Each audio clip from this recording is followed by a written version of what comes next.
You want to record from the TR-8S into something like Ableton. Well, that's pretty straightforward. You've got options, preferences, and then TR-8S, that is an audio device feeding from the USB input from the TR-8S into the computer. If you go to input configuration here in Ableton, then turn on all of these input options. You've got individual mono tracks, or you've got combined tracks to make stereo pairs. So those are your inputs. If you then have your TR-8S set up for multitracking, you go to Utility, General, USB type, and then InDiv.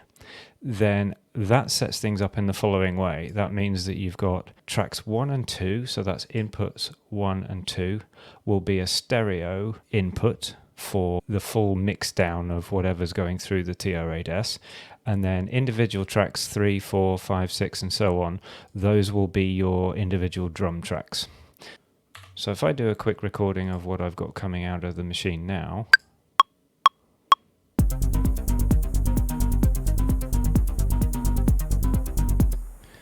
and then I can look at the inputs.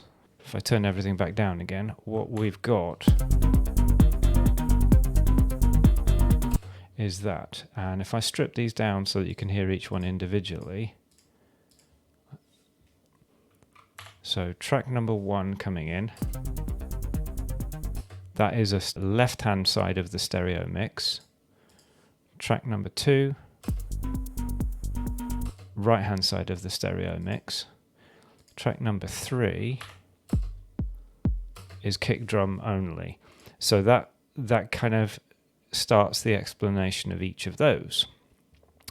Track number 14 is a mono combination of the 2 external inputs on the device, which in my case is what's coming out of the Novation circuit. However, if I turn on both of the left and right mix inputs now, and you listen to those 2 synth lines, you can hear that one is hard panned left and one is hard panned right. So what you can hear is that the circuit is actually a full stereo device. By panning the 2 synthesizer tracks on the circuit, hard left and hard right, that should, by definition, give me the option to separate out those 2 synth lines. However, like I said, with the external inputs on the TR-8S, it's combining those 2 left and right to just one mono input. So how do we get around this? Well, you've got a stereo mix which does include the external input, but it also includes everything else, your drums and your external input. So that's no use for multitracking just the external input.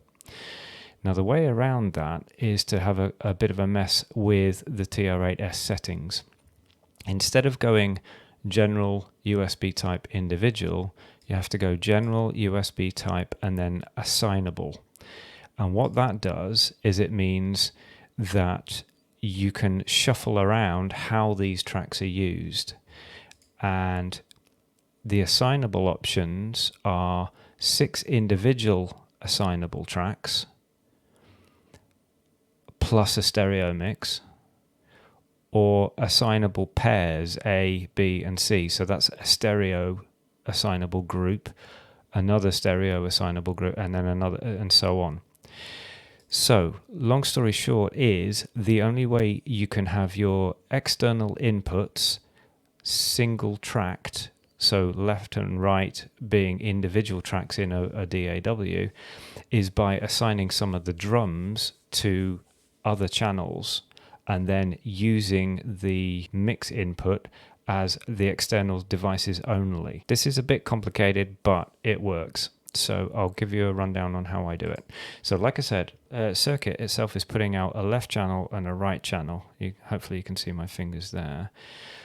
And those 2 tracks sound like this. So that's the left-hand channel. And that's the right channel.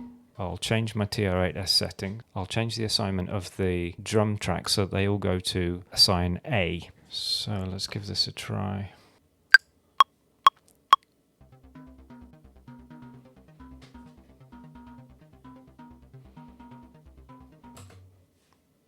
So we've just recorded that. What have we got? On the first track, and it's come in very quiet, so I'll just bump the volume a bit of that.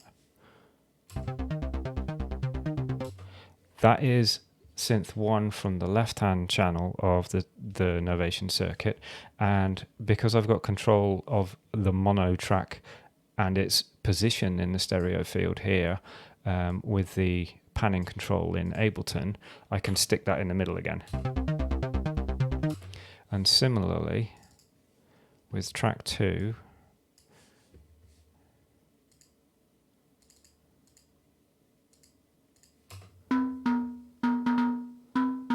so I've managed to separate out my two external inputs into two individual tracks with none of the drums interfering with them. And then on channel 3 and 4, which are assignable combination A, I've got all my drums mixed together. So dependent on how you want your drums to be multi-tracked and how you want your external inputs to be multi-tracked, you can shuffle things around into either individual mono assigned groups or combined stereo groups, and you can also use your stereo mix as a mono inputs. It's not straightforward. It takes a little bit of thinking about, but it's doable. Hopefully this has been useful. If it has, please do leave a like, and I'll catch you next time.